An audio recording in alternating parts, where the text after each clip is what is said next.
네, 이번 주 투자 전략 한번 살펴보도록 하겠습니다. 우선은 뭐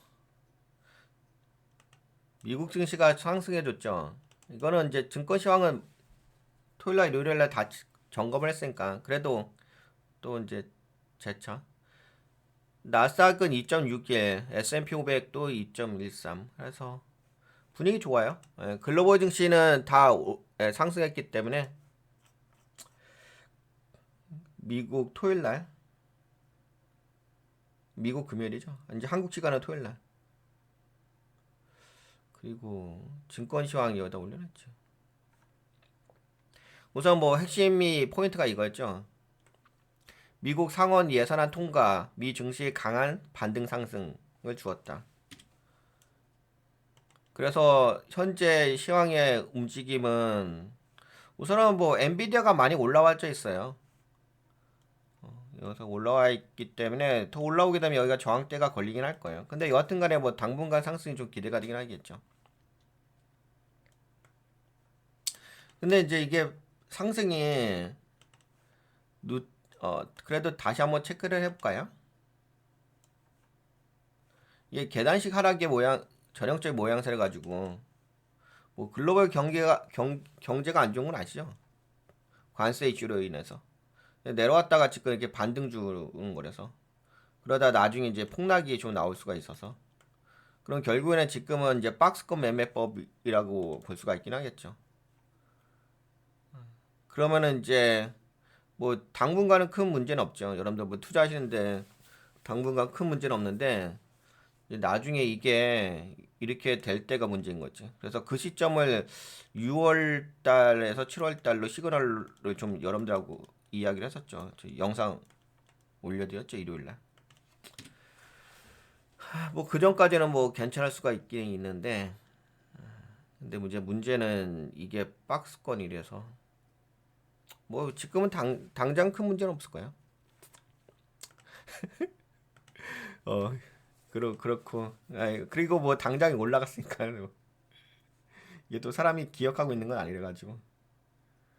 그다음에 한국 한국 한국은 조금 이따 이야기할까? 그러면 이제 이번 주 일정 좀 살펴보도록 하겠습니다.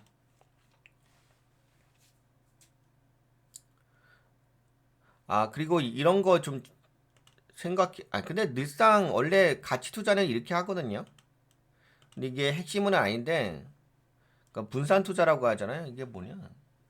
딜, 디버스, 디버스피케이션. 분산 투자에 대한 중요성이 부각되고 있다는 이야기가 있는 거죠. 그 아까 전에 제가 요거 말씀드렸잖아요. 요거 말씀드리면서 이제 뭐 현금성 자산 좀 늘릴 필요가 있고, 근데 이제 그거는 좀 하여튼간 뭐 이건 뭐라고 떠들어대기가 좀 그러긴 한데 이거 나중에 그것도 어렵긴 한데 투자금 운영이 영역이라서 이게 주식은 어차피 이제 기본이 투자금 운영이 영역이라서 근데 여하튼간에 좀 만만치는 않아요. 시장 자체가 지금 하락하는 이게 이런 시장이라서 이게 시장 자체가 되게 만만한 시장은 아니에요. 좀 그리고 여러분들이 그거 아시잖아요. 이게 증시가 이렇게 되면은 이제 상승장이면 그래도 좀 뭐 크게 돈을 잃지는 않은데 하락장이면 좀 많이 힘들지. 이게 반등 준다 하더라도 이 매매법을 좀 잘 가져가셔야 돼. 매매법. 그게 가장 핵심 포인트야.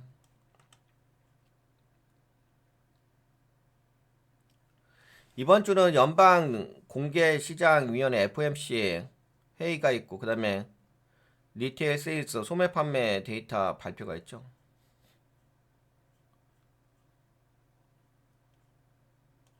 뭐 주간 하락했던 거 좀 이야기가 나오는 거고. 그 다음에 이제 이런 것도 있죠. 기술주에서 가치주로 돈이 이동하고 있는 부분. 그래서 여러분들과 좀 이야기했던 부분이 어제도 주제로 이걸 이렇게 잡았죠. 관세 화석연료 정책. 이거 이야기해드렸고 관세 화석연료 정책. 그 다음에 6월에 시장 위기설 요거 이야기됐고, 그 아무래도 이런 게 있는 거잖아. 뭐 엔비디아가 지금 뭐 반등 반등이야 뭐. 근데 이게 이렇게 되게 되면은 이게 빠진다, 지수가 이렇게 빠진다는 얘기는 성장주의 돈이 어디론가 이동하고 있다는 얘기잖아요. 그렇죠? 그 반대가 올라갈 수 있는 거잖아. 그치? 그런 부분을 좀 고려하실 필요가 있고. 그리고 이제 대부분 이렇게 지수가 빠지게 되면 대형주가 빠지죠. 대형주가 성장을 못하기 때문에. 왜냐면 아무래도 시가총액이 크잖아요. 대형주가. 대형 기술주 비중 축소, 경기 순환주 비중 확대, 이런 이야기 있고. 그다음에 이제 채권 시장도 한번 이제 눈여겨 보실 필요가 있죠. 근데 당장 오늘은 아니고, 큰 그림으로 봤을 때. 근데 어차피 뭐 돈가치 TV는 가치 투자 방송이기 때문에 뭐 오늘만 살고 오늘만 투자하는 영역은 아니어서 큰 그림을 이야기하는 거예요. 뭔가 지금 시장은 계속적으로 변하고 있습니다. 그 다음에 3월 19일 이거 한번 체크해 볼까요? 수요일 날 FOMC 금리 결정. 근데 이건 동결이거든요. 근데 동결 결정은 이제 픽스가 된 거고, 거의 99%. 근데 다만 이제 파월 연준 의장의 발언이 좀 중요하긴 하겠죠. 그 발언에 의해서 또 시장이 변동성이 있을 것 같고. 그 다음에 이제 소매 판매 이런 것들도 되게 자잘한 판동이에요. 어차피 박스권의 움직임이기 때문에. 20일 날이구나. 그리고 22일 날이 이거 미국 시간이에요. 제조업의 서비스 PMI 지수 발표. 근데 어쩔 수 없네요. 이게 지금 시장 자체가 이렇게 상승을 가는 추세가 아니라 이게 하방으로 빠지는 추세이기 때문에, 그러면은 그냥 여기에서의 박스권에서의 잠파동이거든. 그러니까 박스권 아래 그 벨리 계곡과 이 상단 픽 봉우리 이 영역이기 때문에 올라가게 되면 다시 지금 빠지게 되고, 빠지게 되면 다시 올라가고, 이런 영역이라서 저런 이제 잔파동이 계속적으로 발생하죠. 그러면 이제 또 개인 투자자분들 심리적으로 좀 부담스러워 할 수 있고, 그렇기 때문에 이제 지금 시장에서는 얼마만큼 펀더멘탈에 대한 인식을 잘 하고 계시는지가 중요하죠. 왜 그러냐면은 이게 박스권에서 움직이잖아요. 그럼 올라갔다 떨어졌다 이렇게 되잖아. 떨어지잖아. 떨어지면 다시 여기서 싼 거잖아. 원래는 싸잖아. 여기는 비싼 자리고 여기 싼 자리잖아. 그러면 올라갈 거 아니야. 근데 문제는 그거죠. 내가 펀더멘탈 시장을 올바르게 바라보지 못하게 된다면 그냥 눈에 보이는 차트 관점으로 보시거든요. 그 주가가 이렇게 빠지고 여러분들의 계좌가 빠지게 되면은 그러면 심리가 위축되겠죠. 그러면 이미 여기서 한번 이렇게 크게 빠진 게 있기 때문에 여기서 더 빠질 거란 이제 두려움이 생기긴 하겠죠. 근데 오히려 이 자리가 싼 자리고 다시 한번 올라갈 수가 있긴 하겠죠. 그러면 오히려 여기가 이 기회가 되죠. 그러려면 이제 그런 것들을 여러분들이 분석하시려고 한다면은 뭐 그게 그 단순하게 기술적 관점의 영역이 아니라 펀더멘탈 논리적 근거가 있어야 되죠. 명확한 가치 평가를 할 수 있는 논리적 근거가 머릿속에 입력되어 있어야지 여러분들이 이제 그게 감정적으로 받쳐준 거거든요. 그래서 계속 연구하셔야 돼요. 지금은 약간 여러분들이 그 가치 평가할 때, 그러니까 여기서 올라갔다가 이렇게 떨어지잖아. 그러면 이 떨어지게 우선은 뭐 시각적으로만 보실 거 아니야. 어차피 차트 위주로. 그러면 빠지게 되면 심리가 이미 무너진 상태겠죠. 왜냐면 여기서 빠진 게 있기 때문에 또 떨어질 수도 있으니까. 근데 내가 논리적으로 디테일함을 내 머릿속에 있게 되면은 가치 평가가 있게 되면 오히려 이걸 기회라고 생각하겠죠. 그래서 컨트롤 매매법을 가치 평가를 통해 가지고 진행할 수가 있긴 하겠지. 그럼 다시 반등해서 올라가면 좀 이만큼 수익을 내긴 하겠지. 그렇기 때문에 이렇게 좀 시장 자체가 약세장으로 흘러갈 때는요. 뭐 여러분들도 다 아시지만 그렇게 돈을 버시는 분들이 없고 대부분 이제 많이 잃으시죠. 근데 그나마 이제 현명하신 분들은 그런 시장에서도 잘 버티면서 잘 투자금을 잘 운영하시는 거죠. 그래서 뭐 상승장일 때는 생각 없이 투자하셔도 되죠. 어차피 뭐 올라갔다 떨어져도 다시 한번 지지한다면 다시 올라가는 거니까. 상승장일 때는 뭐 감정적으로 투자하셔도 돼요. 나 잘났다 이야기하면서 투자하셔도 되는데 이렇게 하락장일 때는 나 잘났다 떠들어대면서 투자할 수 있는 영역은 아니에요. 그래서 지금은 좀 더 디테일하게 더 많이 공부하셔야 되고 더 많이 연구하셔야 됩니다. 되게 사소한 것까지도 다 체크하셔야 돼요. 검증 많이 하셔야 되고 교차 검증. 네, 그래서 3월 19일 이렇게 있어요. 되게 이런 거 중요하겠죠. 연준의 금리 정책 방향 주시 뭐 이런 건 다 아실 거고. 뭐 소매 판매 지표를 통해 소비 둔화 여부 확인. 뭐 조금 있다가 이거 같이 이야기할 것 같은데 소비자 심리 지수 안 좋게 나온 거 있죠. 근데 만약에 그렇게 안 좋게 나왔는데도 불구하고 소매 판매가 뭐 좋은 지표가 나왔다. 그러면 또 증시가 올라갈 수가 있긴 하겠죠. 이것도 뭐 PMI 지수도 있고. 여하튼 간에 뭐 핵심 포인트 이런 거 좀 체크하시면서 시장의 반응. 근데 반응이 중요한 건 아니에요. 음. 여기서 이걸 체크하시면서 시장에 뭐 예를 들어서 뭐 이렇게 체크했는데 뭐 이게 올라갔어요, 떨어졌어요 이렇게 할 거 아니에요. 뭐 금리 결정해서 동결했어요. 아니면 소매 판매 나왔는데 뭐 올라갔어요. 뭐 제조업 PMI 했는데 이게 올라갔어요. 이런 지수 차트가 중요하지 않습니다. 지금은 그런 이야기가 중요하지 시장의 반응이 중요한 게 아니라 그 경제가 둔화되고 있는지 아니면 그나마 좀 다시금 성장할 수 있는지 그런 이제 원론적인 부분에 대한 가치 평가가 더 중요하지. 왜냐면 어차피 지금은 이거잖아. 그럼 어차피 이건 잠파동이라고. 나중에 한번 크게 터진다고. 크게 한번 여기서 크게 터진다고. 대부분 여기 이렇게 박스가 움직이면 대부분 그렇게까지 큰 문제는 없어요. 근데 문제가 이제 발생하는 게 여기서 크게 발생하는 거죠. 이제 실제적으로. 물론 문제는 여기서부터 발생하긴 해요. 원인은 여기서 발생하긴 하는데 여러분들이 실제적으로 피부로 느끼는 거는 이제 이때 느끼는 거죠. 사람은 그렇잖아요. 항상 뭔가 내가 당해야지 그제서야 이제 뭔가 이제 정신을 차린다든지 뭔가 느낌이 크게 오잖아요. 내가 안 당하면 느낌이 안 오잖아. 그냥 어제와 똑같은 오늘이라고 생각할 거 아니야. 뭔가 계속 세상은 변하고 있는데 인지가 안 되는 거죠. 뭔가 세상 계속 변하는데 내가 특별하게 피해를 받지 않는 이상 느낌이 없는 거잖아. 민감도가 떨어지는 거죠. 민감도가 이거 민감도도 아니죠, 솔직히. 민감도가 이거는 그냥 피부에 와닿는 거죠. 여하튼 간에 그렇습니다. 그래서 뭔가 여러분들에게 기회가 있을 적에 그 기회에 대해서 나에게 시간이 주어졌을 적에 그 시간을 잘 활용할 줄 아셔야 돼요. 미리미리 준비하면서.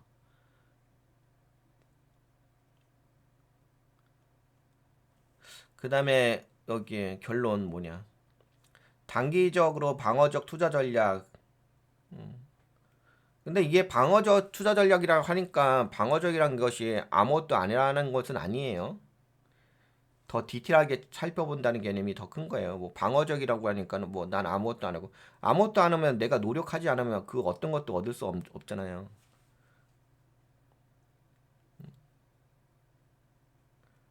이런 하락장에도 약세장에도 노력하셔야 되는 거예요. 내가 뭔가 행동해야지. 그리고 채권 쪽 한번 주목해 볼 필요 있고 나중에는 이제 아마 뭐 빠르면 6월 달이고 좀 늦으면 10월 달 이렇게 될 거 아니에요. 금리 인하가. 그러면 채권과 기준금리가 빠지게 되면 채권 가격이 올라가겠죠. 근데 이 기준금리 빠지는 아니 기준금리 빠지기 전에 채권이 움직일 거 아니에요. 근데 채권은 경기에 되게 민감하게 움직일 거 아니야. 그러면 경기가 안 좋아지게 되면 채권 가격은 떨어지겠지. 채권 금리가 떨어지겠지. 그럼 채권 가격은 올라가겠지. 그러면 결국은 안전자산으로 돈이 이동되겠지.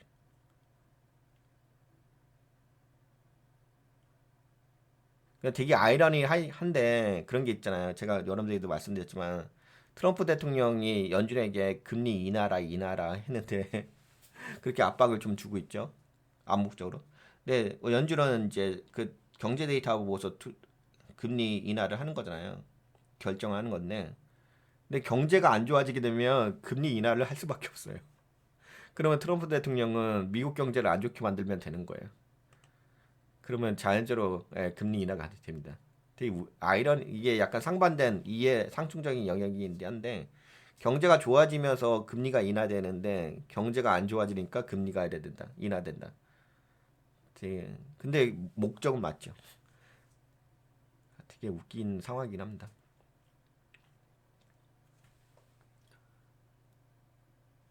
네, 요게 주요 일정이고 요 정도 말씀드리고 그다음에 이렇게만 이야기하면 좀 그래서 약간 뭔가 아쉬운 것 같아가지고 저걸 통해서 한국 증시에 미칠 영향과 투자 전략 좀 살펴볼게요. 그리고 이제 한국은 여러 가지로 좀 안 좋더라고요. 지금 이게 그런 게 있잖아요. 이게 아무래도 이게 하락장의 모양새가 있으니까 아무래도 관세라는 것이 가장 크죠. 무역 전쟁이니까.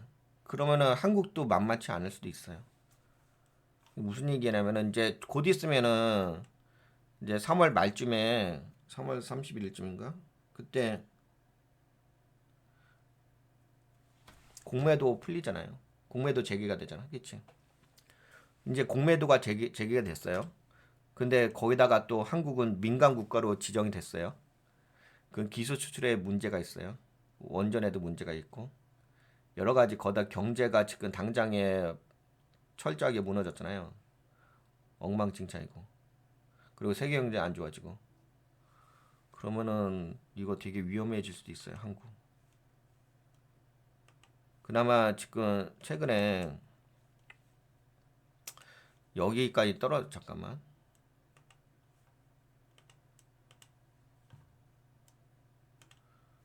그나마 예. 야 근데 진짜 위험해질 수 있겠다. 지금 여기서 이렇게 하다가 안 좋아졌잖아요. 잘못하면 코스피가 이렇게 빠질 수도 있었잖아. 근데 최근에 반등해줬잖아. 이게 만약에요. 예를 들어서 지금 이렇게 되면은 여기밖에 움직이지 않을 거 아니야. 그럼 이렇게 올라가기가 쉽지 않을 거 아니야. 그럼 세계 경제가 안 좋아지게 되면 민간 국가로 지정됐잖아요. 그럼 더욱더 안 좋아지겠지. 그러면 이렇게 빠질 수도 있어요. 이렇게 해서 이렇게 떨어져 버릴 수 있어요. 그래서 전저가 다 깨버릴 수도 있어요. 만약에 그 6월 위기설이 다가오게 된다면 지금 한국 경제 엉망진창인 거 아시죠? 거의 회생 불가능 수준. 거기다 한국이 민간 국가로 지정된 부분도 있고 엄청나게 지금 위험한 상태입니다. 그래서 뭐 지금 당장은 그런 일이 발생하긴 않겠지만 네 지금 만만치는 않습니다. 제가 보기에는. 그래서 지금 당장의 문제는 아니에요. 계속적으로 모니터링을 하시면서 체크해 보셔야 될 것 같아요. 근데 현재 분위기로 봤을 때는 저런 위험성이 존재하죠.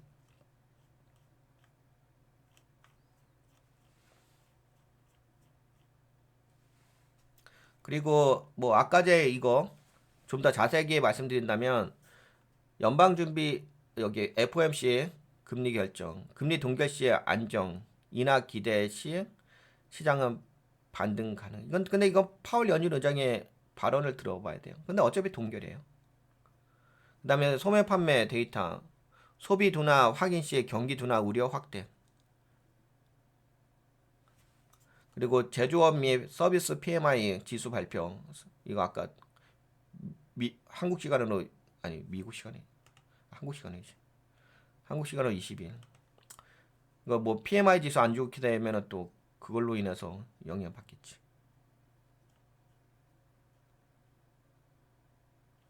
네, 그렇습니다. 요 정도 좀 체크를 해볼게요. 이 정도면 됐겠죠? 근데 이런 것들은 이제 잔파동의 영역이라서, 아 근데 잔파동이 뭐든 간에 여하튼 간에 체크해 보시고. 네, 그러면은 첫 번째 방송 주제였던 이번 주 투자 전략, 네, 여기까지 좀 말씀드릴게요.